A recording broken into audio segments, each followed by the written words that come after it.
My name is Tyler Clinton, and I want to share my story with you. Before I begin, I just want to clarify that I have no relation to the former president, despite the interesting irony of his time in office. It is a question that I never thought I would have to ask: why would my spouse betray our vows and still claim to want to stay married? But here I am, sitting on my back porch on a cool May evening, waiting for my soon-to-be ex-wife to come home after being served divorce papers at her workplace. I have some idea of how she might react, but I'm not entirely sure because I think she's lost touch with reality. The discovery of her cheating happened 3 weeks ago on April 28th. But before I get into that, let me explain why we're on the back porch. It's a private space since we live on a 2-acre lot, so even if there's some noise, it's unlikely the neighbors will hear. We also have a private investigator parked around the corner, keeping an eye on things. They're there to ensure our safety, just in case either of us gets overwhelmed and loses control. Lindsay, or Lynn as I call her, is an intelligent and beautiful woman. We met while we were both in grad school in Chicago.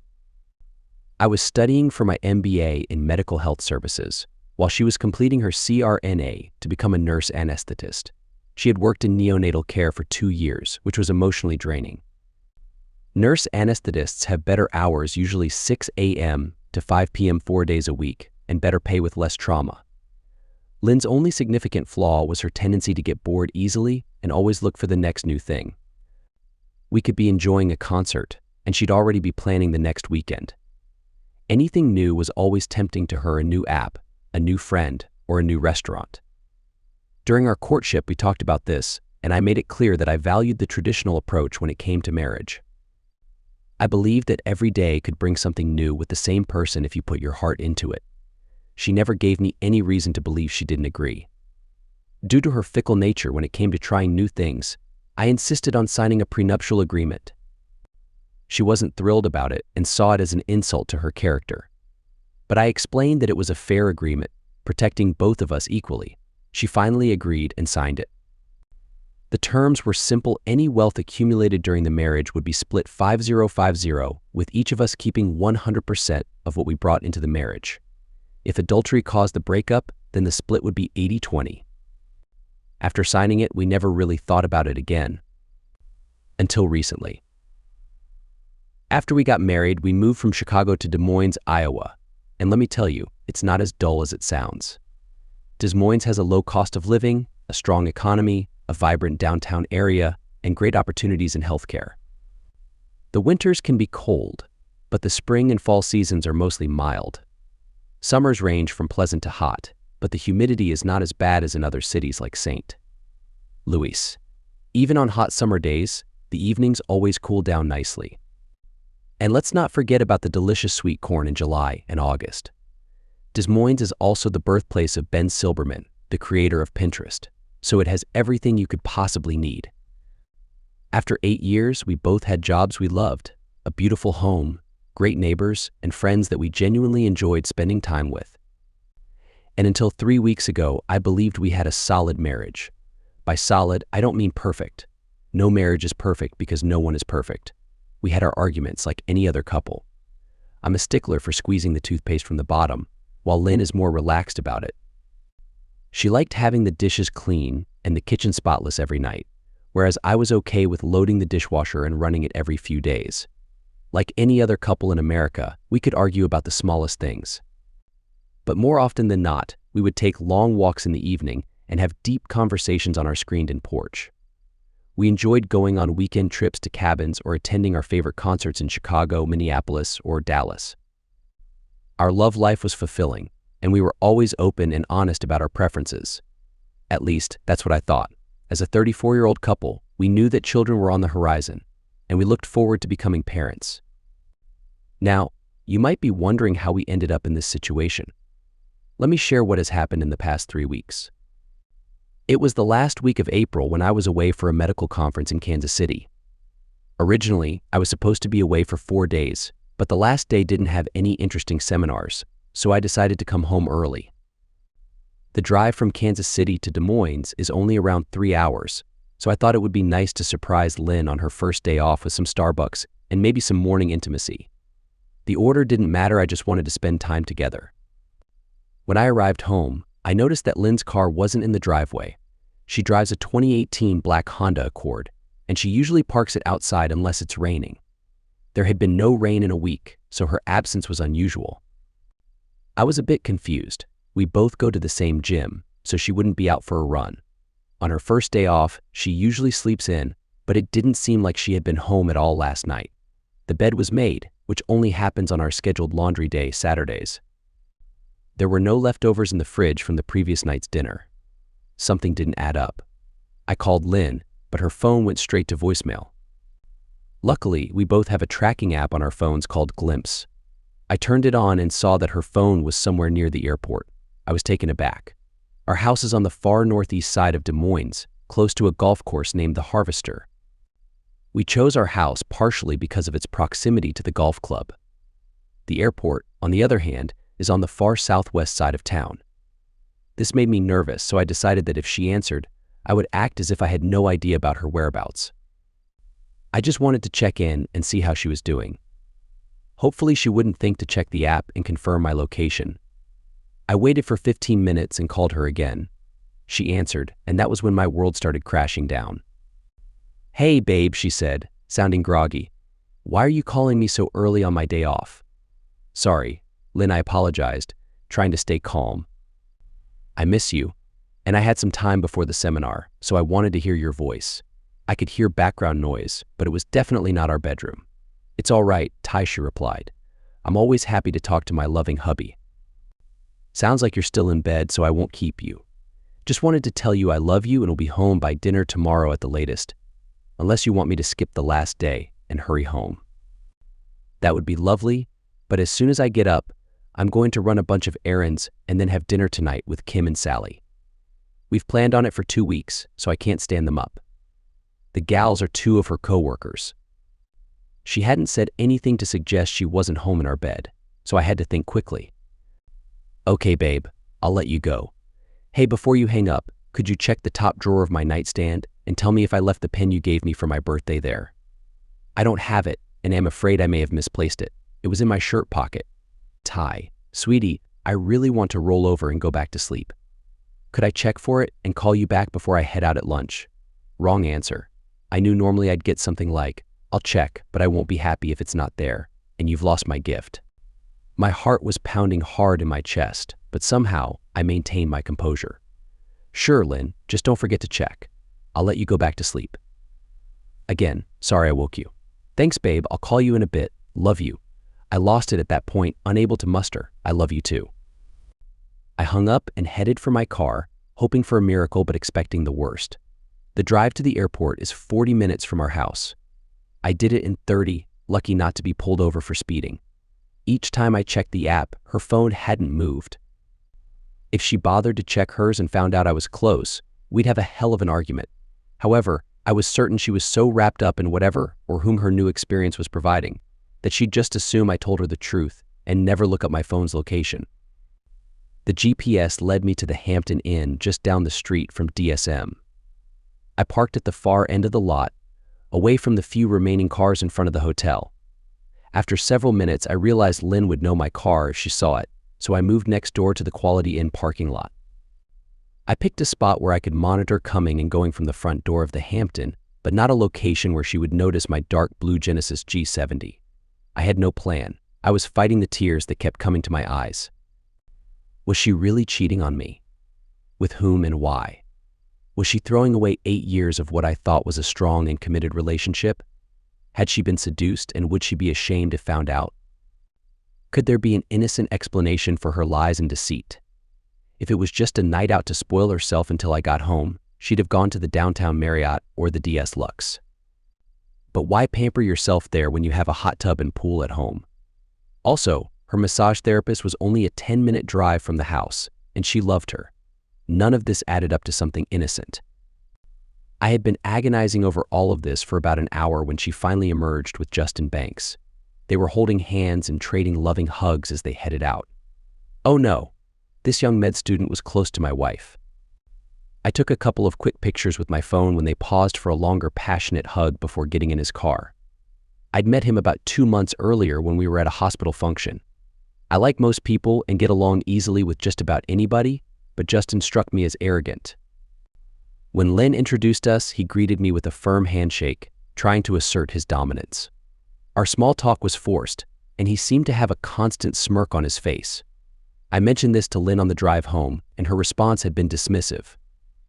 "You're around plenty of doctors, Ty. You know they can be self-absorbed. Justin is no different." Now in the parking lot, watching my marriage fall apart, I fought for control of my emotions. What should I do? Seek legal advice? Hire a private investigator? I had to think. Most of my job is problem solving, so I forced myself to calm down and think clearly. After a few minutes, I came up with a plan and decided to take a measured risk. When they left the Hampton, they weren't carrying overnight bags. It didn't seem like they were checking out. Maybe they were going out to eat before returning for some quality time. I watched the app, and sure enough, it stopped about 2 miles away at a local diner. I had a few minutes to act. I drove back over to the Hampton and entered the lobby. Thankfully, it was empty except for a middle-aged woman working the front desk. She looked up and smiled as I approached. "Good morning, how may I help you?" I glanced quickly at her name tag and noticed she was wearing a wedding ring. "Hi Beth, my name is Tyler. I have a problem, and I'm hoping you can assist me. Happy to meet you, Tyler, and I'll certainly help if I can. Do you have a reservation and want to check in early?" "No, Beth," I said quietly and seriously.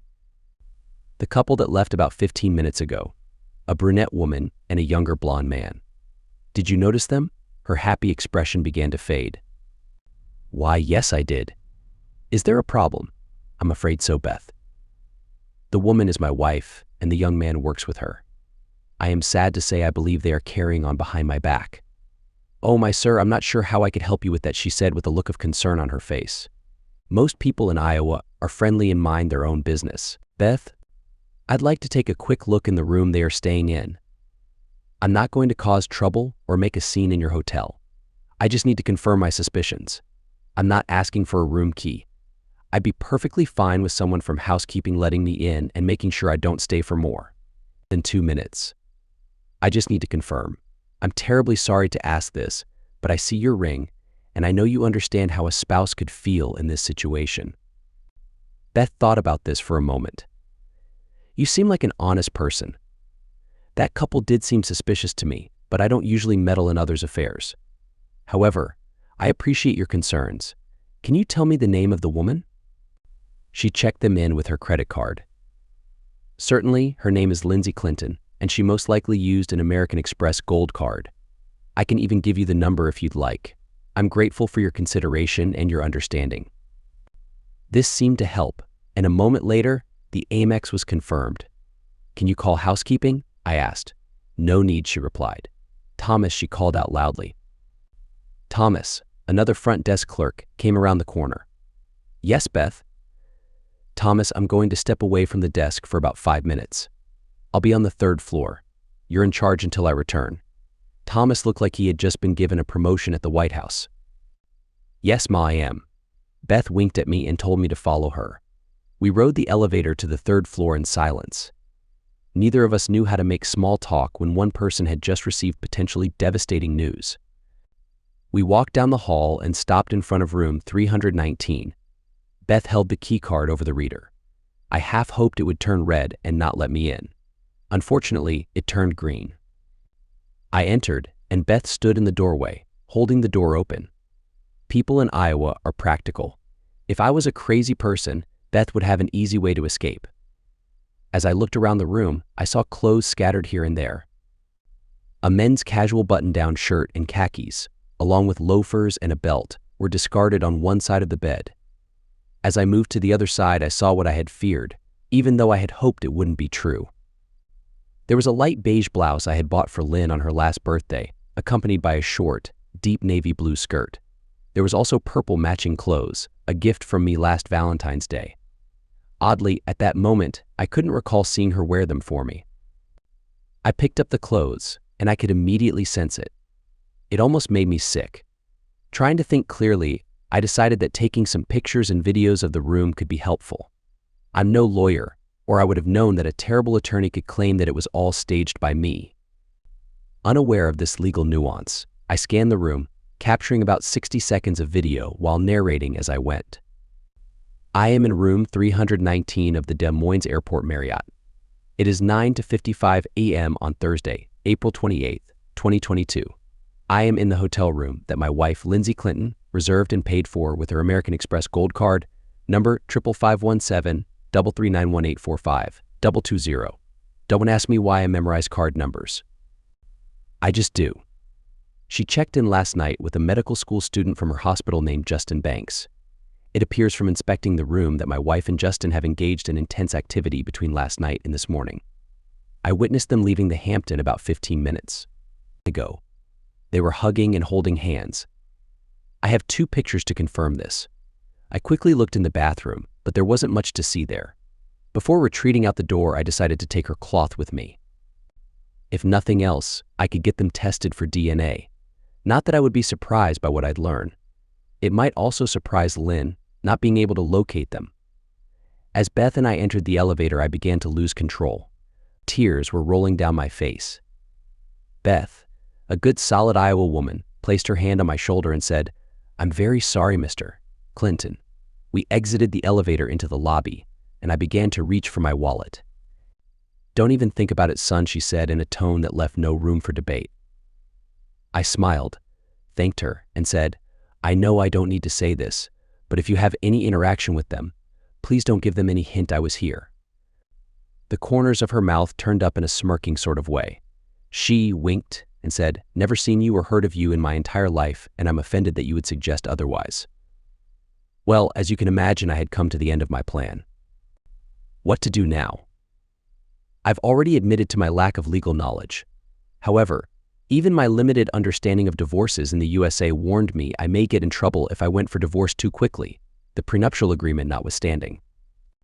That was the bad news. The good news was I wasn't expected home until late Friday afternoon. I had time to think and plan. Since I was on the south side of town, I drove another 30 or so miles southeast to the small town of Winterset, and 40 minutes later found myself at Rudy's restaurant on John Wayne Drive. Winterset is the Duke's birthplace, and they even have a small museum in his honor. I know this because my dad, who could quote every John Wayne movie from heart, had brought me and my brother here when we were kids. As I sat in a booth toward the back, I noticed a quote from his last film on the wall. In The Shootist, Wayne played an aging gunfighter dying of cancer who determined to go out guns blazing with his boots on instead of letting the terrible disease eat away at him until dead. I won't be wronged, I won't be insulted, and I won't be laid a hand on. I don't do these things to other people, and I require the same from them. I'm nowhere near the Duke fan my dad was. I'm more of a Clint Eastwood, the outlaw Josie Wales kind of guy, but I found myself chuckling, "Heck yeah, Pilgrim." I said this out loud to nobody in particular, but the waitress approaching my table heard my best Wayne impersonation. She just rolled her eyes and replied in her best Duke, "So you want some grub, young fella?" I ordered coffee and a big breakfast. Doing something as simple as enjoying a meal helped me feel better. As I sat and ate, I pulled up and read a handful of articles on spouses that cheat. According to the experts, this probably wasn't a one-off. No way they would be that chummy if it was a drunken lust-filled one-night stand. Statistics showed overwhelmingly women in the USA who cheat on their husbands rarely have a one-and-done experience. More than likely, this had been going on for some time, but I had no proof. That had to change, so I began to make a list. No way I'm staying married to a cheater. Even if this was relatively new, I could forgive and maybe even still have some love in my heart, but all trust was gone for good. I would hire somebody to help me get some evidence. Even with the prenup, I needed to find rock-solid legal advice from somebody who knew their way around the financial side of the equation. I had to get tested for STDs. Justin Banks, one way or another, was going to get his. I had about 36 hours to get moving. I finished my breakfast and left the server a generous tip for a satisfying breakfast. At least one person in the greater Des Moines area was going to have a good day. Before I left the diner, I texted Lynn sorry, found my pen at the bottom of my bag. A moment later, she replied, "Lucky for you." I typed 6 words in response, "I'm disappointed in your actions." I didn't really do that, but it was awfully tempting. I simply replied, "Yep." 2 hours later, I found myself in the offices of Templeton, Sharp Schaefer. I'd met Templeton once at a fundraiser, and knew his practice handled family law. He took my call and listened quietly to my story. "I'm sorry to hear this, Mr. Clinton." "I appreciate that, Mr. Templeton. Please call me Tyler." "Perfect, Tyler. I'm Edward. Ed to my friends and clients, so call me Ed." "Thank you, sir." "Tyler, I won't sugarcoat this. From a legal perspective, your situation is less than favorable. No kids helps, but no fault means you might have to do counseling or engage with your spouse in an effort by the court to determine if the marriage really is broken. If the prenup was well written, you may avoid coming out on the short end of the stick financially, but that remains to be seen. I want to refer you to my partner, Eli Sharp. He's the expert in our firm when it comes to divorce and will do the best job for you. Let me put you through to his assistant, Diane, and she'll get you set up. An hour later, I was sitting in his office. I learned that Eli Sharp would live up to his name. A small guy, only 5 feet 6 inches, and maybe weighed in at 130 pounds, soaking wet. I gathered he was an avid swimmer, had been since he was a kid. Held a couple of high school records back in his home state of Indiana.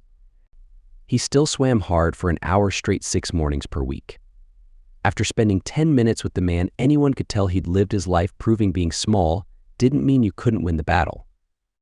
He brought that attitude to his law practice. He listened carefully to what I knew so far and asked a few clarifying questions, then offered some initial strategy. "Are they staying at the Hampton tonight?" "I don't know." "No worries, I can find that out. Excuse me." He lifted his desk handset and spoke into it. "Diane, get Molly on the phone and tell her I need to know if Lindsay Clinton is booked at the DSM Hampton Inn, room 319 through tomorrow morning. If she is, tell Moll I need a full report by tomorrow noon and tell her not to miss anything." "What?" "Yes, I know, that will make her angry. But that's part of the fun, isn't it?" He returned the phone to its cradle. Molly Baker is the best private investigator this side of Chicago because she was a private investigator in Chicago for 18 years before she moved to Des Moines. The things she saw in the Windy City would surprise you. Anyway, if they are there tonight, we'll know plenty of details by tomorrow. He agreed I needed to get tested for STDs and was worried about how long it would take to get the results. He assumed my wife would want to be active with me to cover her tracks. I assured him I knew a couple of doctors in my line of work and could probably get the tests expedited. The normal 5 to 10 days could probably get knocked down to 2 or 3. I called a friend, Dr. Stan Rosen, and asked him if I could stop by first thing in the morning. Eli also set me up with a forensic accountant in their practice for the next morning. He handed me a printout of what he knew I'd need to bring, including our prenuptial agreement. Finally, he said, "If your wife changes her plans and comes home tonight, you can't be there or confront her. We'll address her as soon as we know the facts and the best way forward, but the earliest that will be is next week. If my guess is right, we'll probably need a couple of weeks to establish a pattern of infidelity. It may not help us in court, but it sure as heck won't hurt us. Most Des Moines magistrates still frown on cheating in a marriage, so you must play it cool. Be polite and kind. To protect your health, pretend to feel ill if she wants to get physical anytime over the weekend. Otherwise, business as usual, got it? So what you're saying is hurting her and causing harm to Justin is off limits." "Yeah, something like that. Seriously, can you do this?" "Anything foolish will ruin our chances. Yes, you have my word. Good enough." We shook hands and I left. I'd like to say I'm good at separating the pain in my life, but that would be a lie. I still had clothes for my trip, so I didn't need to go by the house. I went to a different gym, paid for a day membership, and worked out for about 2 hours until I could hardly stand. I then took a long steam and showered before checking into the downtown Hyatt, where I promptly ordered room service. My order included a bottle of Maker's Mark. I turned off my phone after my second glass and put it in the closet, knowing once I was drunk, I would forget where it was. I didn't want to risk being drunk and calling my unfaithful wife. Tears, anger, frustration, and more tears were my lot until I passed out. The next morning, I awoke around 7 with the worst hangover I could remember since graduating from college. Forcing myself back to the gym, I took a long steam while sipping from my Yeti cup, which was packed with ice and a bit more Makers. Whoever came up with the morning after solution, bite the dog that bit you, must have known something, because after showering I felt almost human again. I spent an hour at a local Starbucks with my laptop organizing my financial report for the accountant. By 8:30, I was in Rosen's office. I explained the situation to him, and he drew my blood himself. I'll personally drop this at the lab and have them bring the results back to me. I'll have to put your name on it, but doctor-patient privacy will keep it as quiet as I can until you need it in court. Not your first time, huh, Doc? Hell, no, partner, he replied. I guess everyone around here loved John Wayne. I may get results by the end of business tomorrow, but it might be as late as Monday afternoon. Can only push the lab folks so much. No worries, thanks, Stan. Back at TSS, I sat down with Lois Montgomery. She thoroughly examined all aspects of my financial situation for nearly 2 hours. It was about as pleasant as a thorough medical checkup. When we finished, she let out a deep sigh and began to summarize her findings. Well, Mr. Clinton, I have both good news and bad news. The prenup does cover 80% of your assets in the event of a divorce due to unfaithfulness. However, it seems unlikely that you will receive more than a 50/50 split on the house. You can avoid paying alimony and there won't be any child support. However, you may have to divide your retirement and savings. I will prepare a comprehensive report and have it ready for Eli before the end of the day. I thanked her and went upstairs to meet with Eli Sharp again. He was sitting and talking to a woman who appeared to be in her mid-40s. Molly Elkington had a pleasant appearance with short brown hair, deep brown eyes, and a friendly smile. Her handshake was firm and she had a penetrating gaze. I felt compelled to give her honest answers to any questions she asked. Her presence was that commanding. Molly had hung her jacket on the back of her chair, and I also noticed a gun attached to her belt. Note to self. I thought, never mess with this woman. After a brief exchange of pleasantries, remember, we're in Iowa, always friendly, she got straight to the point. There's no easy way to say this, Mr. Clinton, but your wife is in a romantic relationship with the med student Justin Banks. Thanks to a kind woman named Beth, I was able to place audiovisual devices in their hotel room at the Hampton. She also mentioned that she has a lovely niece in Cedar Bluffs, in case you're interested in the future. I've converted some of the video into pictures and enhanced the images to make it undeniable that your wife is involved. They arrived at the hotel at around 1 p.m. yesterday and stayed until 6, when they left for dinner. They ate at a small Chinese restaurant in West Des Moines before returning to the Hampton around 8. According to my contact station in the lobby, they checked out at around 10. Banks left in his car and your wife left in hers. Mrs. Clinton went home and is still there. She slid a large file folder across the table to me. Inside are pictures and a thumb drive with video footage. I'm not suggesting you look at it, ever. But if you do, make sure you're in a comfortable space and have some time to process what you're about to see and hear. I'm truly sorry, Mr. Clinton. I despise cheaters for the pain they cause and the damage they inflict. I also did some investigation on you, and it's clear to me that you don't deserve to be betrayed like this by your wife. She and Sharp discussed a few other ideas and suggestions about gathering more evidence over the next couple of weeks. After that, she stood up, put on her jacket, shook my hand, wished me the best, and left the room. Sharp went to his desk and poured me a drink to help calm my nerves. I downed it in one gulp and prepared myself for the rest of our conversation. We went over several aspects of the situation. I updated him on my medical test results, and we discussed the financial implications of the impending divorce. What is your desired outcome, Tyler? I mean, what is most important to you once all is said and done? I thought carefully for a moment. I want to be free from this marriage as soon as possible. I can be patient and avoid doing anything foolish, but the thought of being around her makes me sick. I want you to do everything you can to ensure that the terms of the prenuptial agreement are enforced. I can handle splitting the house and other minor assets, but I don't want her to come out of this with a strong financial advantage at my expense. Secondly, I want to salvage whatever remains of my dignity. I want it to be known that she was unfaithful, not me. I don't want any vague excuses about irreconcilable differences. I'm not interested in going after the hospital, since I work there too, and honestly, I don't see any fault on the part of Unity Point Healthcare. However, I do want it to be public knowledge that our marriage ended because she cheated on me with Justin Banks. Lastly, I want to see Banks suffer. I don't know if you can persuade the hospital to remove him from their program, but I have a strong desire to see him end up in an unfulfilling job for the rest of his life. Sharp responded to each of my points. First, I believe the prenup is in your favor. I'm cautiously optimistic about that. Secondly, we will ensure that the reason behind the divorce becomes public knowledge.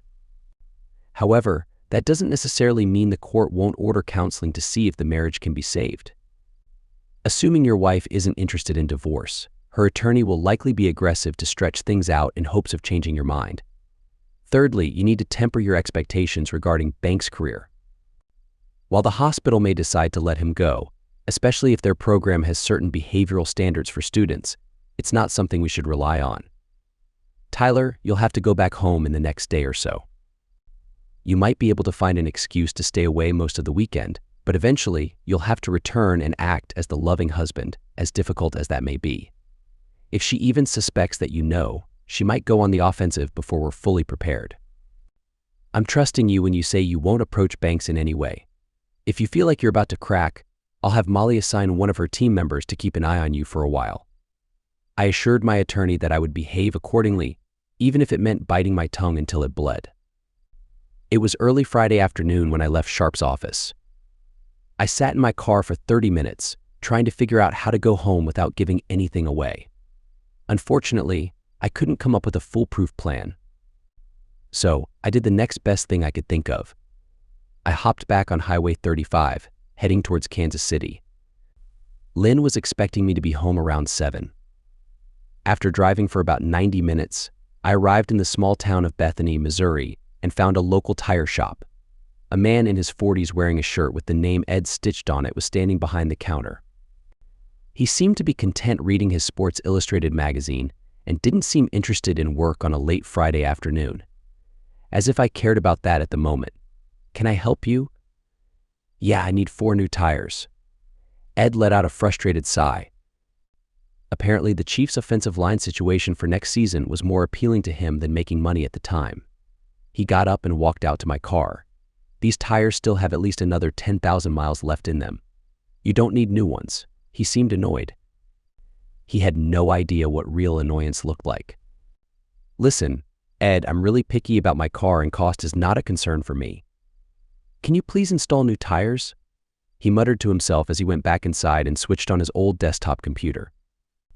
Not today, but they can be delivered here by 10 tomorrow morning. He then pulled out a small calculator.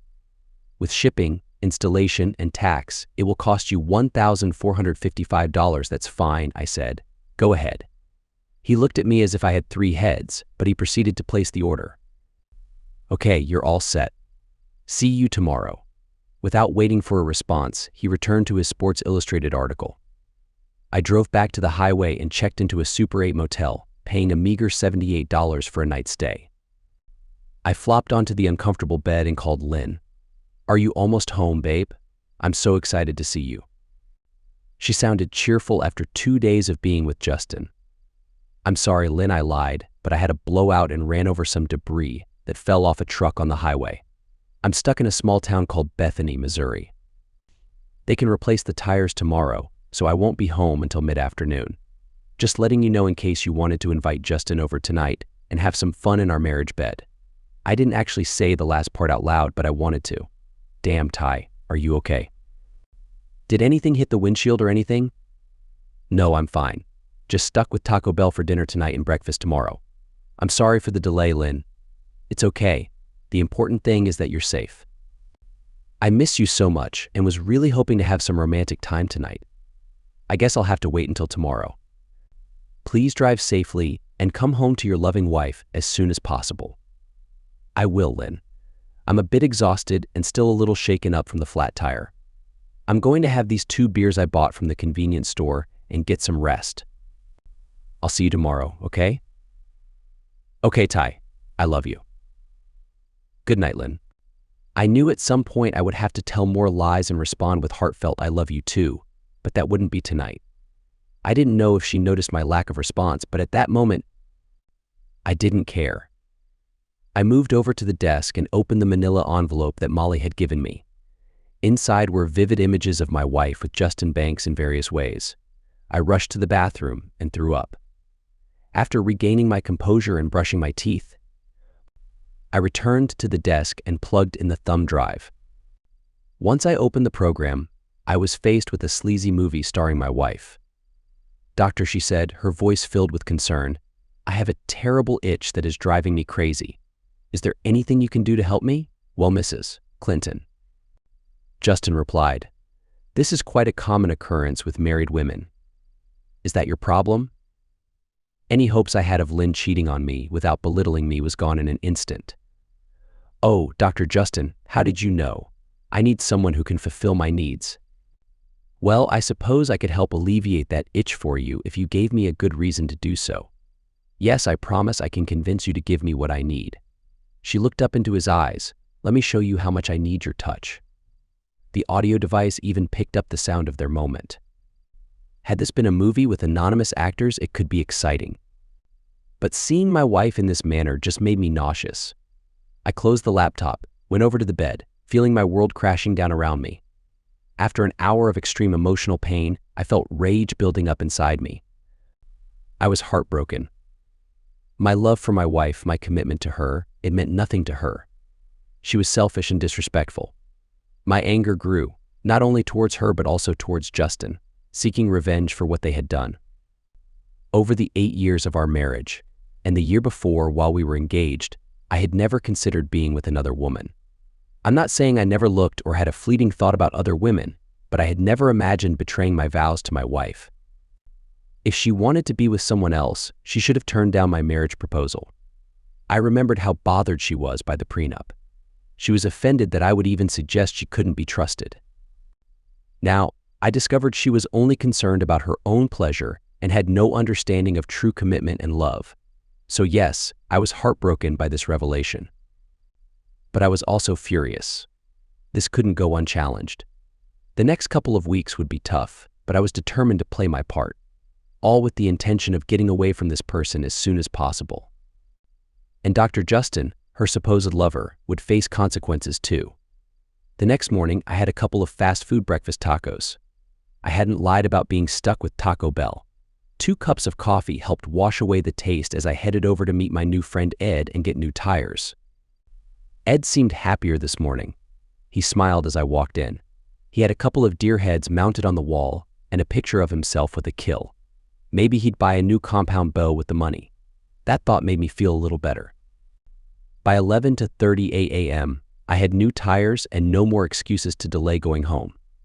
During the drive, I began to think of ways I could mess with Lynn's mind. The thought of touching her repulsed me, but there was no way I could avoid having physical contact for the next couple of weeks. Unless I made one stop on the way back home, just outside of Des Moines. I pulled into the driveway around 1:30 p.m. Lynn's car was there. I entered the front door and heard music playing in the background. It sounded like some light jazz. I walked into the kitchen, where Lynn was rinsing dishes and swaying to the music. She must not have heard me come in. It was time to implement Operation FWLH Fool with Lynn's head. I quietly walked up behind her and suddenly hugged her tightly from behind. She nearly jumped out of her skin. "Ty, you scared me." "Let me go." I continued hugging, something quite different from my usual behavior. Desperate times called for drastic measures. Maybe doctor. Banks would be jealous. "No way, babe. I've missed this body so much I need to show my love for my wife." I kept hugging, and she kept trying to escape. "Seriously, Ty, stop. You're going to leave a mark." "What has gotten into you? You've gotten under my skin, baby," I thought to myself as continued to express affection. "Come on, sweetness," I whispered in her ear. "Take me upstairs and show your husband a good time." She started to resist at first, but for a split second, I worried she might relent and give in. I needn't have worried. "Fine," she replied with disgust. "My caveman husband has been gone for a few days, and now he's come home to claim me." I released her, and she turned around, taking a step or two back and glaring at me. "Well, what are you waiting for?" It was clearly a challenge. "Oh, hold on a minute, babe," I responded, feigning surprise.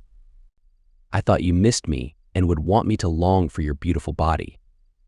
Didn't you tell me a few months back that I should spice up our life and surprise you occasionally with something new?" Surprise and new? Yes. Neanderthal? No. What the hell, Ty? I bet you've bruised my neck and I'll be embarrassed at work on Monday. Now it was my turn to pretend to be annoyed. Well, I'm sorry, Lynn, you didn't clearly explain what you meant.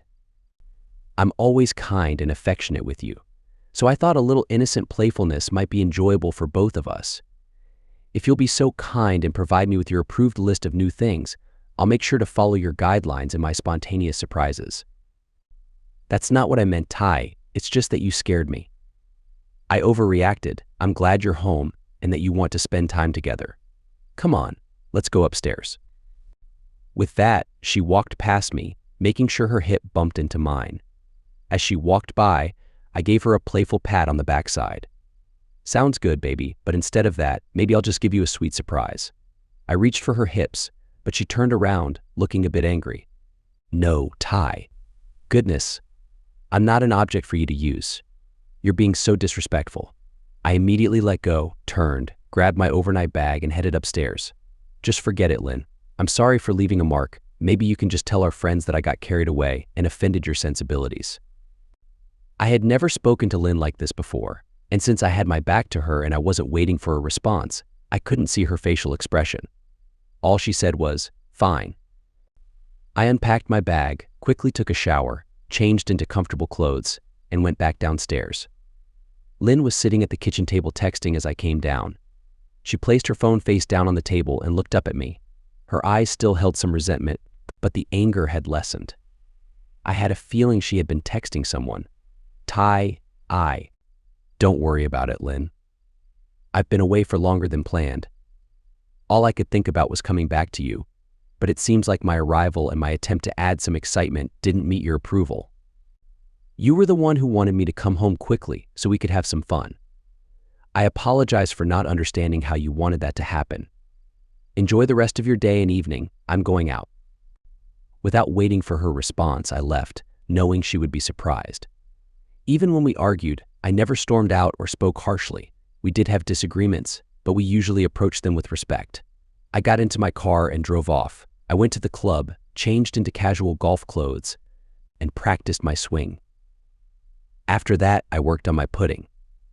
I sadly realized that with the single life around the corner, I would have plenty of time to improve my golf game. Unfortunately, given the circumstances, it didn't bring me much comfort. After a couple of hours, I settled into the men's locker room, grabbed a drink, and chatted with some fellow golfers.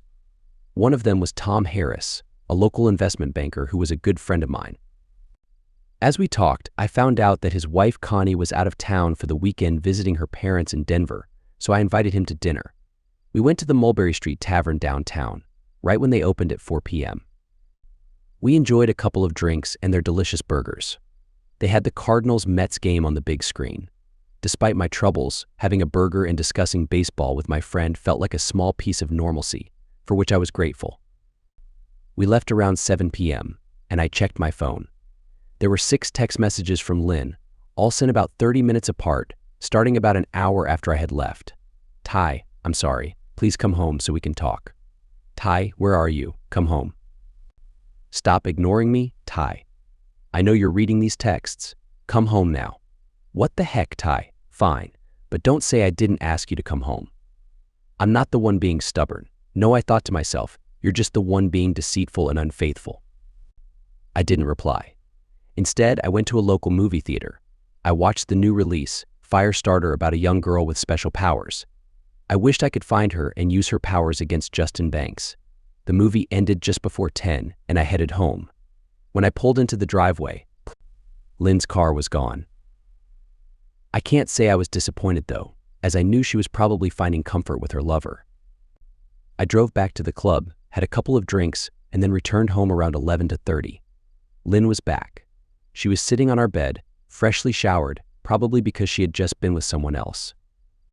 Ty, I can't believe you left and didn't reply to my texts. Where did you go? Her tone was stern, as if she believed she was the one who had been wronged. Well, I went to the club, had dinner with Tom Harris, watched a movie, came home, went back to the club since you weren't here, then came back again. And you? She looked down for a moment, avoiding eye contact. Nowhere in particular. Were you with anyone? Not really, I ran into a friend at Grounds for Celebration coffee shop. Who? Does it matter? We need to talk about what happened earlier. Fine, go ahead. Ty, I'm sorry I overreacted. Your aggressiveness startled me, and I was confused. You caught me off guard, and it made me react defensively. Your touching and grabbing wasn't a turn-on for me. Part of my love for you is rooted in how much you respect me, and your actions were anything but loving and respectful. Lynn, I admit that what I did was different, but you encouraged me to spice things up a bit a while ago, and it seemed like you wanted to explore something more daring. If that's not it, then please explain it to me so I can understand your perspective. I did say that, but I was thinking more along the lines of romance. A candlelit dinner or a weekend getaway to the beach with lots of affection and cuddling. Sorry, Lynn, but we've done all that countless times in the past 8 years. Weekend trips, long walks holding hands, cozy chats by the fireplace. I'm not convinced by what you're saying. It just doesn't match up. That's true, but maybe different locations. Nonsense, Lynn. I remember our conversation very clearly, and you don't get to change the story. If you've changed your mind, just say so. But don't lie and pretend you didn't challenge me to make things more exciting physically. Ty, why are you being like this? You're taking everything so literally and strictly. Maybe I did say that, but how did you interpret it as bending me over the counter or leaving a mark on my neck for everyone to see? Lynn, do you remember what you were wearing when we had that conversation? What? No, why does that matter? It matters because it's relevant to this discussion. I had just finished working in the yard and had showered and come out of the bedroom. You were sitting on the bed wearing very short cut-off shorts and a halter top, something I had never seen you wear before. I was so turned on when you told me you wanted us to spice things up. I'm pretty sure we didn't come up for air for at least the next hour. So how do I go from that to romantic beach weekends holding hands? I'll let you choose 10 husbands, tell them the story, and ask them how they would interpret your invitation. If at least 9 of them don't say something similar to what I did earlier today, I'll buy you any new car you want. That is ridiculous, Ty. No, not only is it not ridiculous, but it's completely accurate. When you dress provocatively for your husband and ask him to make things more exciting, it's not because you're in the mood for romance. Once again, you're trying to change the facts to make yourself right and me wrong. Ty, your stubbornness won't get us anywhere. Why don't we just drop it and you come to bed and hold me? Sorry, Lynn, that's not happening. If you don't like that kind of behavior from me, fine, I'll never try it again. But don't treat me like a fool and blame me for everything. You're more concerned about people seeing the mark on my neck than my feelings or opinions. I have no interest in holding you, so you can believe that I've admitted I was wrong. Good night, Lynn. With that, I turned and headed for the guest bedroom. Ty, come back here. I'm not done talking to you. I ignored her, confident that my first attempt at establishing boundaries had succeeded. I had avoided having intimate relations with her without giving away my knowledge. I seriously doubted she was putting 2 and 2 together and realizing that I knew about her affair with Justin Banks. Our marriage had experienced its fair share of chilly periods, but Sunday was beyond freezing. We avoided each other, not speaking. Lynn chose to see it as a battle of wills that she would win by wearing me down. Lynn dressed in tight workout shorts and a fitted t-shirt. She looked attractive, but I had no desire to touch her. I spent most of the morning at the club and the afternoon working in the yard. I went to bed before her, and by the time she arrived in the bedroom, I was already asleep. I'm not sleeping in the same bed as you until you apologize, Ty. It's fine with me, Lynn. I'm not unreasonable, so I suppose we'll alternate nights in the master bedroom. This bed is just as much mine as it is yours, so I'll be sleeping here tonight. If you don't like it, you know where the spare room is. Tomorrow night, I'll sleep there, and you can sleep here. I don't agree to that. Go sleep in the guest room until you come to your senses. Lynn, I have no idea why you think you have the final say in everything, but you don't. We're equal partners, and I'm treating us as such. Tonight, I'll sleep in this bed. You can decide what you want to do. Jerk, she muttered as she left for the guest room. The early part of the week was more of the same. We barely spoke to one another. She continued to try and annoy me, but I wasn't having any of it. On Monday night, she made it a point to inform me how embarrassed she was in the OR when her coworkers teased her about her hickey. I shrugged my shoulders, indicating my lack of care. On Tuesday morning, Stan Rosen called and asked me to stop by his office. The bad news first. You have a very mild form of a health condition. Chances are you haven't experienced any of the symptoms. Over half of the men who contract this don't. The good news is, with treatment, it will clear up quickly, although you'll need to be rechecked in about 3 months. Any reason I should ask you if you know how you contracted it? Sure, Stan, I got it from my wife. I'm trusting our doctor-patient confidentiality here. I've never slept with another woman since a year before Lynn and I became engaged. Last Thursday, I discovered she was having a romantic affair with another man. I can only assume she got it from him, unless there have been other lovers of which I'm unaware. He could hear the sadness in my voice. Well, I'm really sorry to hear that, Tyler. I always thought you guys had a good marriage. I'll put you on a normal dosage of medication, and as I said, it should clear up without any trouble. You'll need to tell Lynn and abstain from romantic activities for the next few weeks, just to be safe. No romantic activities isn't a problem, Stan, but I'm in a serious transition here, and I'll need to talk to my lawyer about sharing this information with my wife. How serious can the infection get? It doesn't kill, but if left untreated, it can cause serious health issues up to and including shutting down a woman's ability to reproduce. Depending on when Lynn contracted it, she's on the clock. A couple of weeks isn't a problem, but the longer it goes, the higher the risk. Beyond that, Ty, no matter how hurt you are, you don't want to live with the responsibility of knowing you could have endangered anyone's health. You're right, Stan. I couldn't live with myself if I stooped to that level just because I was hurt. But let me ask you this. I haven't noticed her exhibiting any symptoms, so is it safe to say it is early, and she doesn't yet know what she's contracted? Maybe, maybe not. Some women never feel symptoms either, but that doesn't mean it can't do serious damage. I can't tell you what to do here, but I will say waiting more than 48 hours would be wrong. We shook hands as he told me he'd call the prescription in to a local pharmacy that I didn't frequent. I appreciated his care for my reputation. An hour later, I was in Eli Sharp's office explaining everything to my lawyer. He chuckled at my FWLH strategy, but warned me not to become so obvious as to give myself away. He was much more serious when he heard about the health condition. Well, that changes things, he said with a sigh. I know we sharks are lawyers, but even I can't condone keeping someone in the dark when it comes to a serious health risk. It was my turn to chuckle at his well-placed lawyer joke. Since the doc gave you 48 hours, we better act in 24. Let me consult with a couple of buddies whom I respect. And I'll see you back here tomorrow morning at 8 sharp. That evening, Lynn didn't come home until around 10. Her shift had ended at 6. If she expected me to demand to know where she had been, she was disappointed. I was watching an episode of Only Murders in the Building when she walked in. She stuck her head in the den for a moment, sighed and headed upstairs without a word. Under any other circumstances, she'd have plopped down next to me and helped herself to my bowl of popcorn while I got her a white wine. The thought that this would never happen again with her the rest of my life gave me an overwhelming sense of loss. I was committed and wasn't going to stay with the cheater who betrayed me in our marriage, but I had loved her. Part of my still did, and that part was grieving what was gone for good. The next morning, I was seated in the conference room of TSS. Sharp was present along with Pi Molly and one of his legal team, Mick Sawyer. We don't like the timing, Ty, but it's time to pull the trigger. Everyone agrees the health condition changes the landscape. Have you thought about how you want to tell her?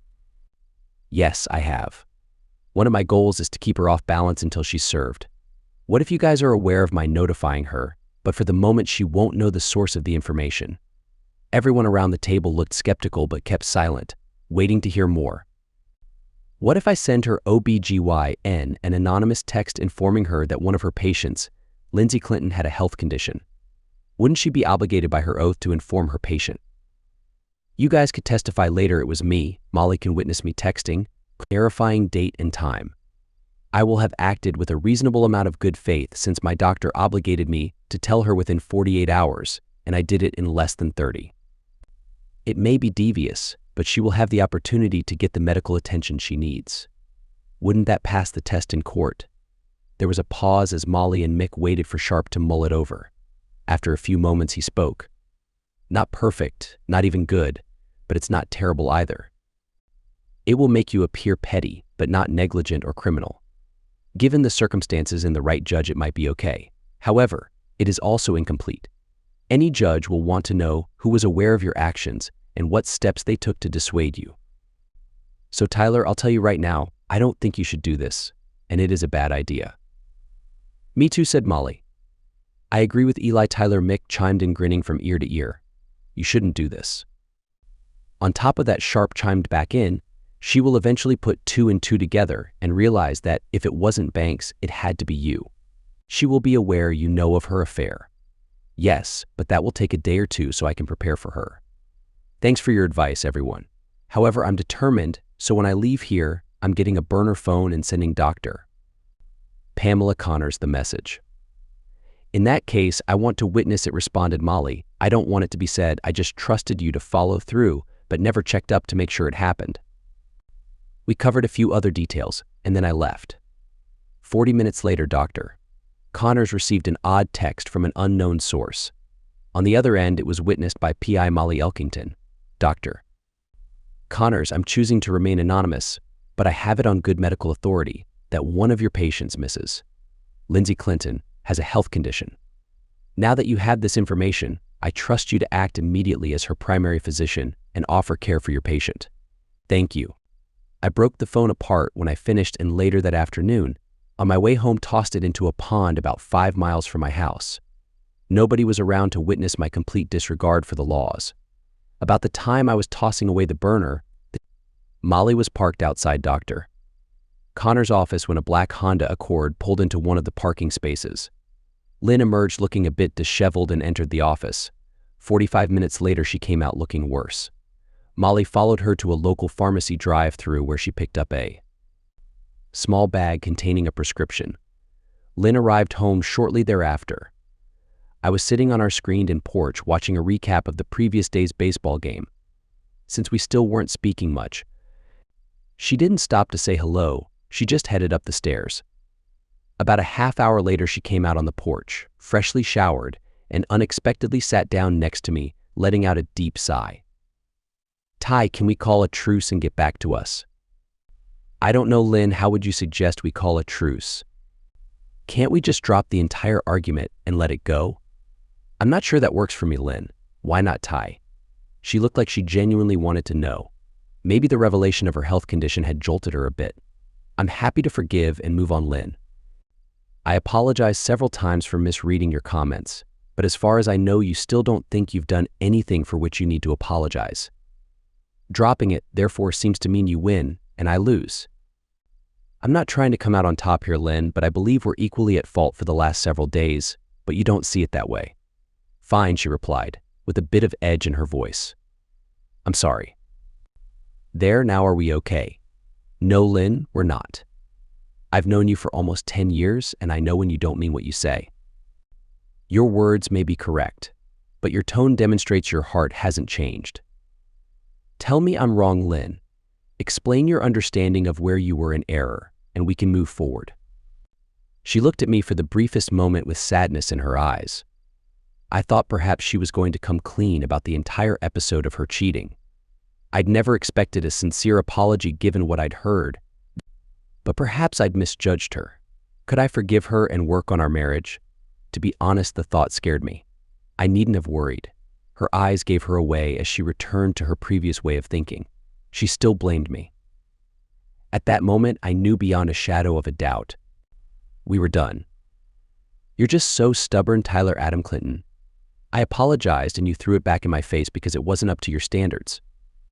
Fine. Fine with me.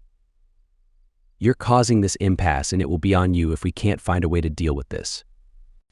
Well, Lindsay Abbott Simon, using her maiden name intentionally, I'm sorry you feel that way, but I can see in your eyes and hear the tone of your voice that you may be using the right words, but you believe in your heart that you are innocent and I am guilty. You are convinced I'm being prideful and unreasonable, so I'll make you a deal. If you can find one of our close friends who truly believes I'm an arrogant jerk who never apologizes or admits he's in the wrong, I'll accept your conclusion. She rose to her feet, glaring at me, and stomped off the porch into the house. I sighed deeply. It had been almost a week since I discovered her blatant disregard for her vows and our marriage. The next 2 weeks were going to be nearly impossible. It was time to look for some options. The next morning, I was in my boss's office. Connie Silverton was a fair but hard-charging boss. You don't become CEO of a major medical facility if you're not. It was tough to do, but I laid out my situation for her. I needed some advice and some help to survive the next 14 or so days until I served Lynn with divorce papers. Connie's response was professional but caring. First, Tyler, I'm very sorry for your position. My folks divorced when I was 10, and it was awful. However, before we progress, I need to know you will weather this storm and continue your fine work for me and Unity. I can't help if I know this situation is about to blow up and go to hell. Connie, I can't tell you I'll be at my best for the next couple of weeks, but I genuinely love my job and the people I work with. You'll have my best going forward. I'm deeply hurt, but I'm not giving up on my career because of someone who has betrayed me. If I can get just a bit of short-term support, I promise you'll have my full commitment. I think I know you pretty well, Tyler, and I know I can trust you to be honest with me. There is a conference in DC next week for hospital CFOs. In the past, I've declined your request to attend because of cost. However, this year, I think it would be in Unity's best interest to have you go. It begins on Monday and ends on Thursday afternoon. As I recall, you have family on the East Coast, so why don't I approve your attendance and then you can stay the weekend with some family. That part you'll have to cover. Deal? Boss, I appreciate it. I'll never forget your kindness and you will never regret supporting me. She smiled as warmly as I'd ever seen her smile. I'll put the paperwork through today, Tyler. If you can hold on until next Sunday afternoon, I'll give you a week. Now, get going and figure out how we're going to negotiate a new contract with our nurses. Their union reps are being difficult. I stood up and smiled. Consider it done, boss. By the way, if I can save us 5% on the next contract, can we talk about my year-end bonus? Her normal glare reappeared, which told me it was time to leave. I just needed to survive 3 days before heading to the conference. If I was lucky on the back end, it would only be 2 or 3 days after returning that I'd have to live in tension. I was able to concentrate for the rest of the day and got a good bit of work done, even frustrating Jody Meyer, the nurses' union rep, when I informed her their latest offer wasn't acceptable. Let her stew over the weekend, and next week I thought to myself, maybe a little pressure will make her more reasonable when her supervisors find out there is no deal in sight. On my way home, I called my dad and brother to let them know I'd be in the area next weekend and would love to see them. I apologized for the short notice, but both promised to make time. I wasn't looking forward to sharing the bad news with them, but then again, I knew they'd be supportive when they heard the full story. My last call before pulling into my driveway was to Eli Sharp, attorney at law. I quickly filled him in, and he let me know it was the perfect opportunity to assign 1 or 2 of Mary's people to gather more evidence of Lynn's betrayal. Lynn wasn't home when I arrived, which, under normal circumstances, would have been unusual. However, there had been nothing usual in my life for over a week. It was day 2 of her 3-day break, so we would have already had something planned. As it stood, she could be out with little Justin, or some other guy for all I knew. That was the first time it hit me that there could be or have been other men. Wouldn't that be a surprise, I thought to myself. What if she is seeing someone else behind Bank's back? Maybe I should send him an anonymous message urging him to keep an eye on his cheating partner so he doesn't get hurt. I decided to go for a run. I ran a bit of cross-country in high school, although I was never great at it. However, running 3 to 5 miles a couple times a week did help me clear my head. My route was basically out to the golf course and back. A couple of good hills on the way out and back made the run a good cardio workout. I ran harder today trying to exhaust myself so I could perhaps sleep that night. My world was crumbling around me, and ever since I'd switched to survival mode, I rarely allowed myself to slow down and face reality. It was good to run and think. I was feeling down about Lynn's affair. 9 days ago, I was deeply in love with a woman whom I believed loved me equally or more. Discovering that her vows meant nothing to her shook me to my core. How much of this was my fault? I wondered as I struggled up the first hill. No marital problems rest solely on one person. Maybe I had been too absorbed in my career, not giving her enough time and attention. Other questions filled my mind as I continued my run. How would she react? Would she ever come clean and admit what she did? Would she make excuses or beg for forgiveness? I knew I couldn't stay in the marriage after such a deep betrayal, but how would I treat her when I saw her around the hospital? Would I get angry seeing her with other men? Would she stick around or leave town? I couldn't imagine her simply giving up. She would be too strong-willed for that. No, I assumed she'd stick around and try to prove to me that I was a fool for divorcing her. It dawned on me that if I was thinking this hard, I wasn't running hard enough. By the top of the second hill, I was no longer preoccupied with thoughts of my soon-to-be ex-wife. I was just looking for little things like oxygen. When I returned home, I was completely exhausted, which was the idea behind the run in the first place. I walked up and down the street for 20 minutes to cool down, then hopped in the shower. Emerging, I put on my swim trunks, grabbed a drink, and relaxed in the hot tub since my calf muscles were reminding me they hadn't appreciated the past hour or so. Still no sign of Lynn. Later, around 11 p.m., I had dinner, watched 2 episodes of a comedy show, and finally crawled into bed. Lynn never arrived, nor did she text or call. I gave her the courtesy of space as well. It was the only time in our marriage we had been apart for over 12 hours without checking in or knowing each other's whereabouts. I took some painkillers before bed since my calves were still bothering me. I slept straight through until 7 a.m. the next morning.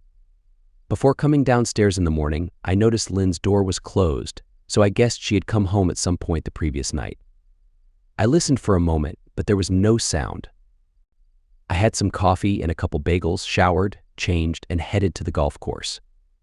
Late May weather in Des Moines can be wonderful, and today was no exception. I hit some balls on the range and played a round of golf with a couple buddies followed by lunch. By 3 p.m., I had run out of reasons to stay, so I headed home. I hadn't texted or called Lynn all day, and she had also ignored me. I guessed we were both waiting to see who would reach out first. She wasn't home when I arrived, so I essentially repeated the previous night's routine. Sunday morning was the same, but I was leaving town on a 4 p.m. flight to Reagan International. I had mowed the lawn and worked in the flower beds most of the morning, something Lynn and I usually did together. When she finally appeared around 11 a.m., she just looked out the door at me and went back inside. Forget this, I thought to myself as I packed my bags. If she wants to stay away and silent, she's welcome to, but there is no way I'm letting her control the game. I left for the airport without leaving her a note or texting her to let her know where I was headed and how long I'd be gone. I assumed she probably wouldn't even notice I was gone all week. I hoped she did, and I hoped she brought Justin over and spent time with him so I could add that to her list of poor behavior. On Tuesday, 2 things happened. First, I got a call from Eli telling me Mary's folks already had several new pictures and videos of Lynn and Banks. There was no doubt they were involved romantically. The second one surprised me. Lynn finally texted me. The exchange was not polite. "Where are you?" "DC, what the heck? I'm at a hospital CFO conference Connie wanted me to attend. When were you going to tell me?" "When you came home before 1 or 2 in the morning and had a conversation with your husband, who had been waiting for you since 6 on both Friday and Saturday." "Where were you each night?" She ignored the question. "Ty, I was so worried that something happened to you. I can't believe you'd do that to me. Why didn't you just text me?" "I did, but you didn't answer."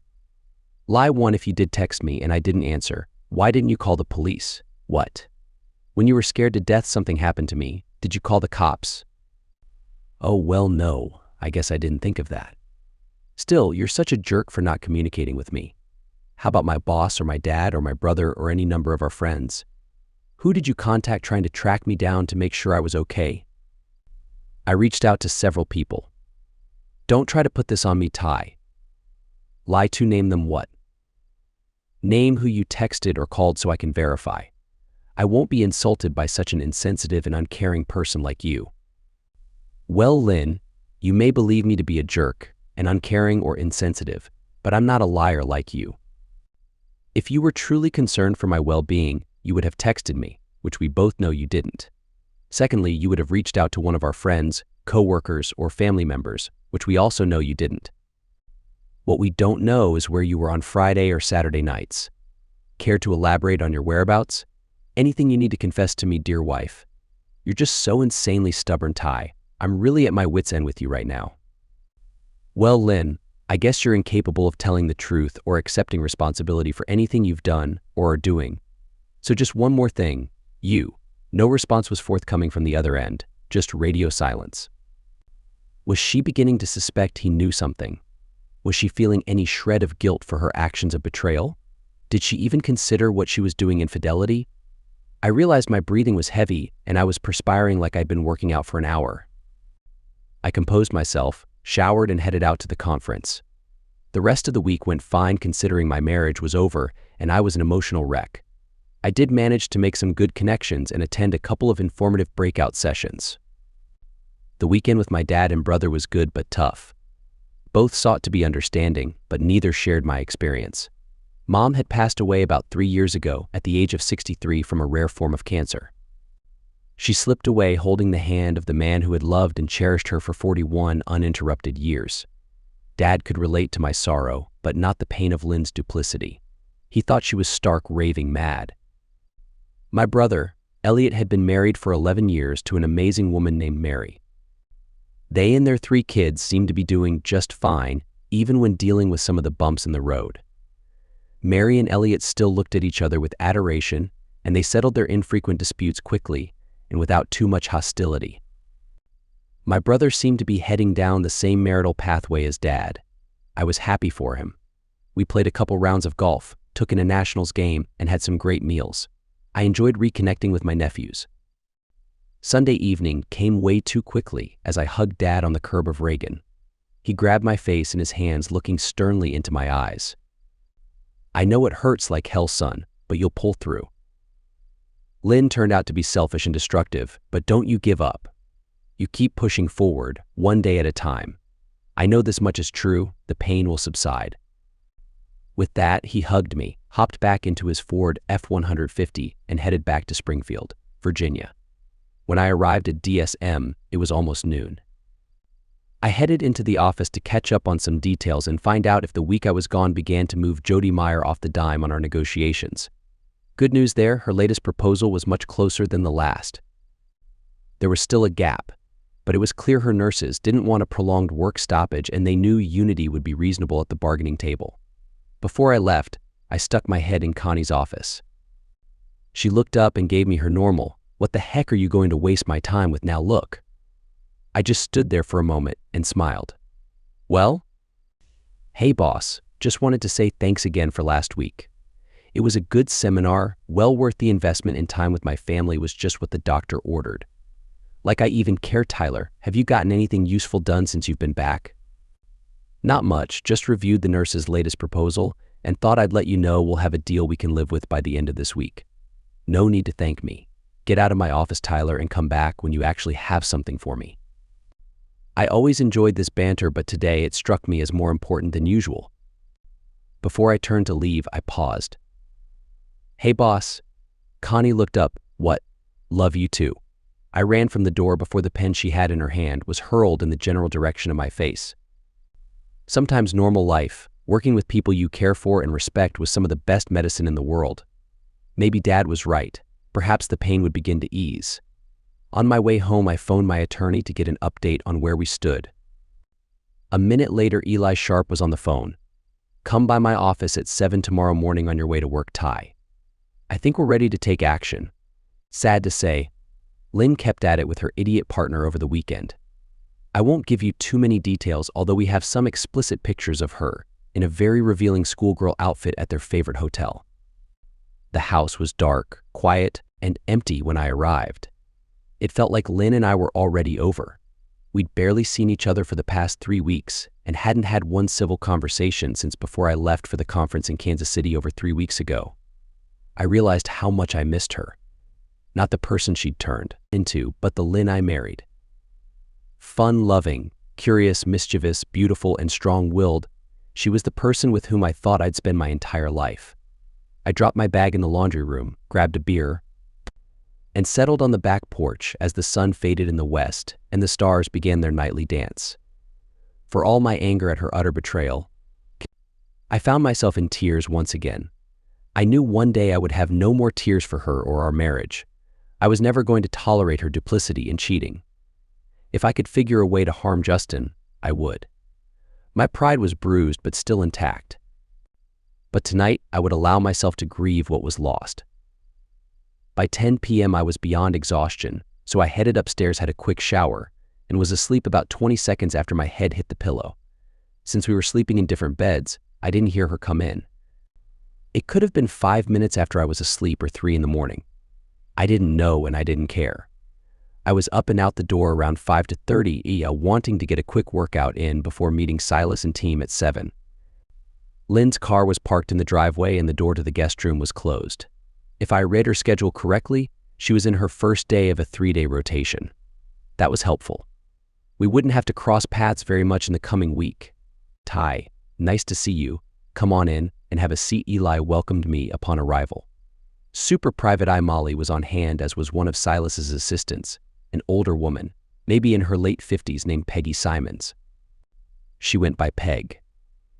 Molly smiled and said hello. Peg asked if I wanted coffee.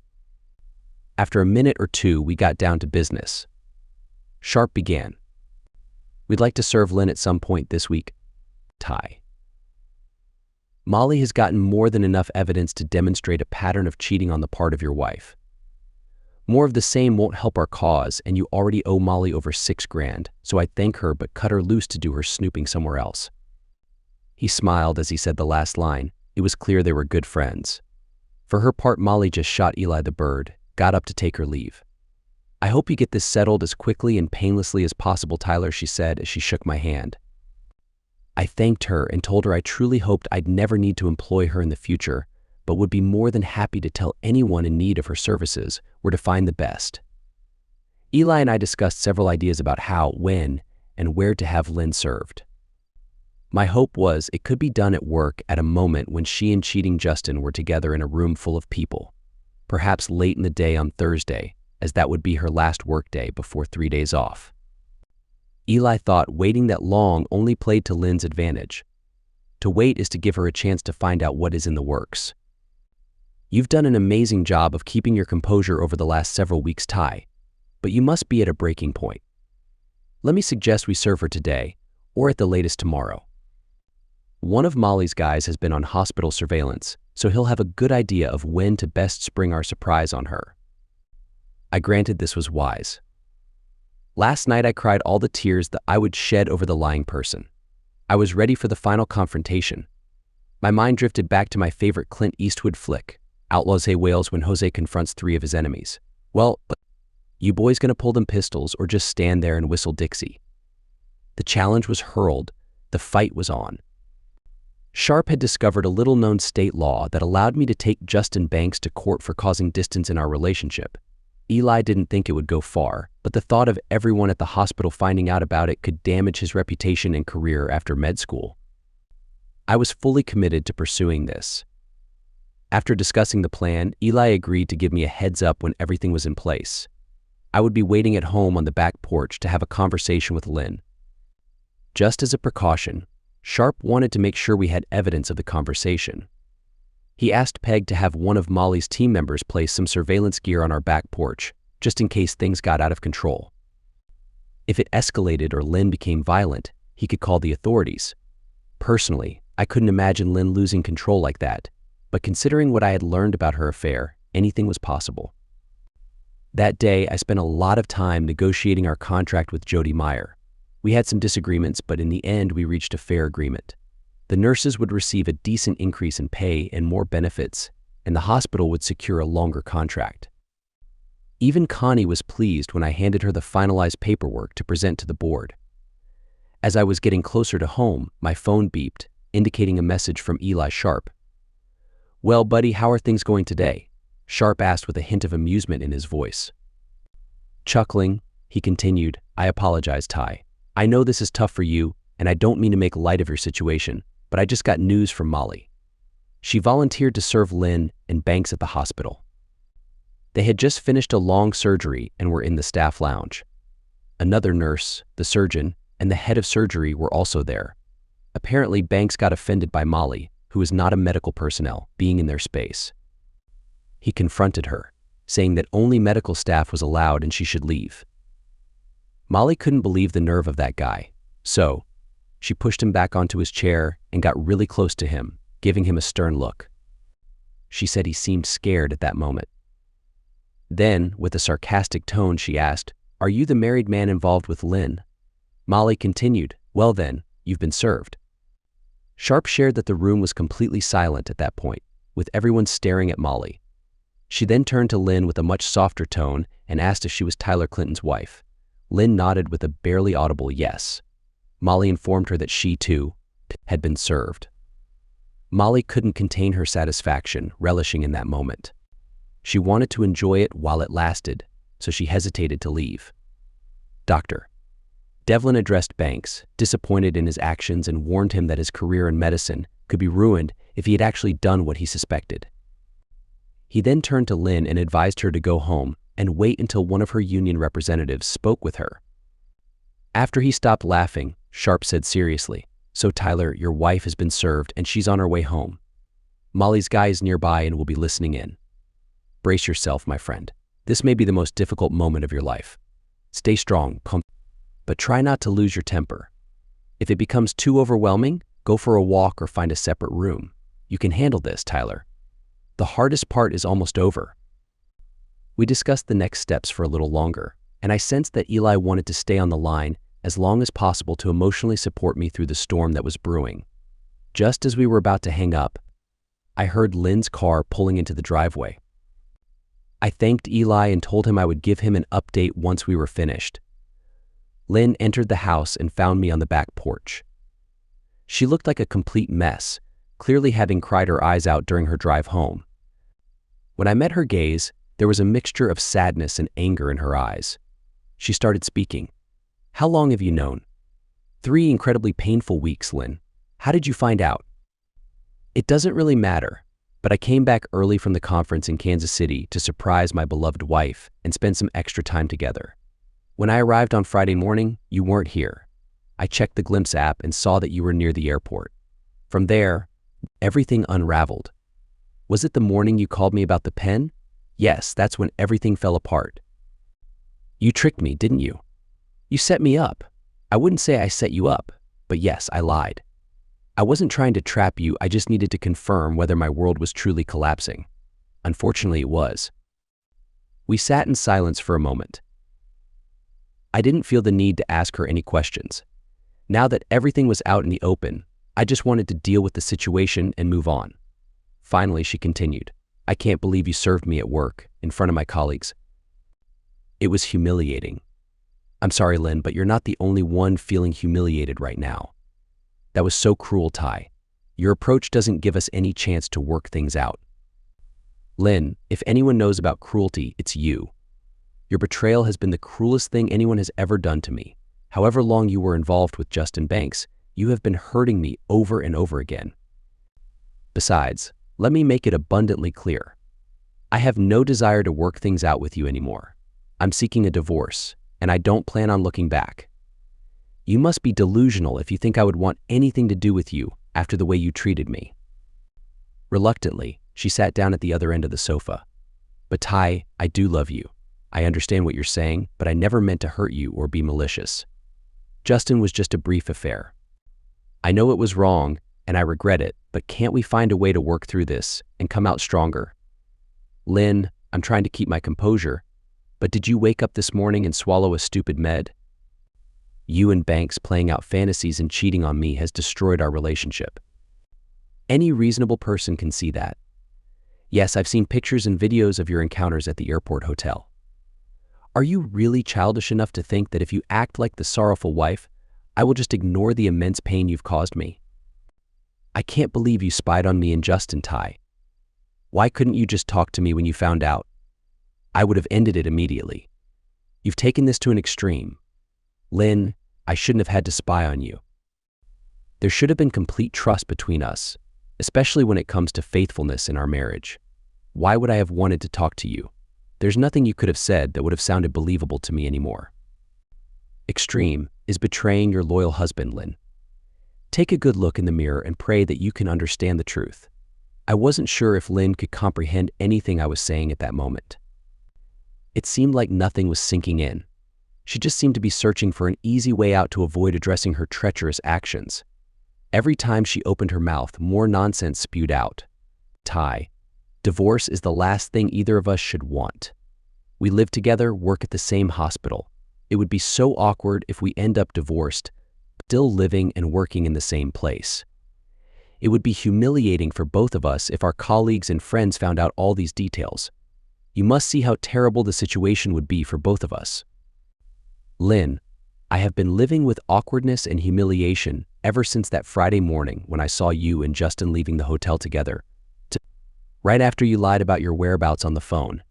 Divorce will be my relief because the attention will be on you as well when people find out about your affair and reckless behavior. I could ask you if Justin was your first affair, but no matter what you say, I wouldn't believe you. Thankfully, there are no children involved yet. The thought of co-parenting with you makes me sick. Why on earth would you want to stay married to a man you clearly have no respect for? Ty, what can I say to make you understand that Justin was just a meaningless fling? No emotions, no love, just a foolish distraction. I see now that it was wrong, but surely you must know that I love you and want to be with only you. From now on, I promise I'll never even look at another man. Lynn, if you put it that way, let me just say, you must be the most delusional person ever. You lied and deceived me for months, and you even gave me a transmitted infection that you got from your boy toy. And you expect me to just brush it aside and pretend like nothing happened? Let me be clear, Lynn. I will never touch you again. I am filing for divorce as soon as possible, even if it means I will be at a financial disadvantage. I would rather live in a small, poor place all by myself than be in a mansion with you. The pain I've endured for the past month has been overwhelming. If it wasn't for the support of my loved ones, I might have given up on everything. But I didn't, Lynn. I'm still standing, and I'm determined to move forward, leaving you behind me. I don't know if I got through to her, but tears did begin to well up in her eyes. I'm sorry, Ty, was all she said before heading upstairs to the bedroom. Beginning to realize what she'd done and the consequences to follow. Sorry doesn't even begin to describe you, Lynn, was all I said in return. 6 months later, we were divorced. Neither of us wanted the house, so it was sold, and we split the money. Everything else was also pretty much divided equally, but I came out ahead on the financial side of the deal as the judge didn't award any to Lynn. When he made his decision, Lynn's lawyer started to protest, but the judge stopped her. Ms. Bannister, your client should be grateful that I'm bound by the law and have to give her a fair share. I do not appreciate dishonest people, and she clearly cannot be trusted. She's receiving everything that the law requires. The rest is up to me, so don't push your luck. Court adjourned. I don't know, maybe it was just me, but he sounded a lot like the Duke. Epilogue: my name is Connie Silverton, Tyler Clinton's boss at the hospital. My husband Mike and I were devastated for Tyler and the suffering he endured because of his mean wife's actions. The divorce was finalized, but there's more to the story. First, Tyler was a wreck for a couple of months. He had to deal with Lynn's constant harassment and delaying tactics in the divorce. However, Eli Sharp is an amazing lawyer, and he supported Tyler throughout the process. Tyler took a financial hit with all the legal fees, but in the end he was free, talented, and young. I knew he would bounce back. Although it has been over 3 years since the divorce, he hasn't started dating yet. But he has good friends around him. Apparently there's a young lady from Cedar Bluffs who visits her Aunt Beth and has caught his eye. As far as the hospital staff was concerned, Lindsay became an outcast. None of the married nurses wanted to associate with her. A few of the more unpleasant doctors, both married and single, tried to pursue her since they all heard from Justin Banks how easy she was. Within 6 months of the divorce, she resigned. She moved to Denver and began working at a hospital there. About a year later, we heard she married a young and successful surgeon. 2 of our colleagues ran into her at a seminar, and she seemed to think she came out better for leaving, in her words, her first loser husband. Tyler Banks was also isolated, even by some of the unpleasant doctors. Tyler had such a good reputation across the hospital that even the doctors who considered themselves players didn't want anything to do with him. He completed his residency, but only received average recommendations when it came to job placements. Banks ended up working at a regional hospital in Frankfort, Kentucky, probably making about half of what he would have if he'd been a decent person. He also married a beautiful Southern girl, and from what we hear, they are happily married now, 3 years later. So that's the end of this follow-up, except for one small detail. Last night, my husband Mike, retired Army guy, invited Tyler over for dinner. It was a bit unusual for him, but not completely unheard of. We enjoyed some grilled steaks and a good drink. After dinner, Mike asked us to join him in front of the big screen in the living room. Tyler and I exchanged confused glances, but Mike had our attention. He stood tall like he used to in the Army and began. Tyler and Connie, what we witness and speak of tonight is for the three of us alone. What we see will be deleted, and it will never be brought up or mentioned again. I knew this side of Mike and nodded in agreement. Tyler noticed and responded, "Okay, Mike, whatever you say." Tyler, almost 4 years ago, a terrible woman and a terrible person, did great harm to a man who both Connie and I care about deeply. We spent many hours talking about this injustice, and we hoped that someday, somehow, things would be made right. As you know, I have many friends and contacts throughout the government from my 24 years in the military. I've collected quite a few favors over the years, and in the past 12 months, I've called in some of those favors. Please watch the screen. We watched 2 videos over the next 20 minutes, our jaws dropping in shock. The first video showed Dr. and Mrs. James Thaddeus from Denver, Colorado. Mrs. Thaddeus, also known as the former Mrs. Tyler Clinton, was crying and screaming at her husband. "You jerk, how dare you do this? I've been faithful to you since we got married, and today I received a video of you being intimate with someone else at the Hampton Inn. I hate you, I hate you. How could you cheat on me and ruin our marriage? I'm going to make sure you suffer in the divorce. Get out of my house now." As Dr. Jim left, Lindsay just sat there and sobbed until she opened an envelope. She read aloud, "Betrayal hurts like a nightmare, doesn't it?" The second video showed Justin Banks standing outside what seemed to be his home in Kentucky. It was a quiet area with no other houses nearby. His sweet Southern wife was crying as she held a set of pictures showing him with another woman. As the camera panned back, 3 big men started moving towards Banks. One of them was wearing a sheriff's uniform. "So, you thought you could cheat on our sister and get away with it, huh? There won't be anything left of you if your body is ever found." Banks was sobbing uncontrollably. Right before the screen went blank, the man in uniform said, "By the way, Tyler Clinton's friend Colonel Silverton sends his regards." One final scene appeared. It showed a beautiful young lady who resembled the woman in the video and pictures. She smiled at the camera and said, "Mission accomplished."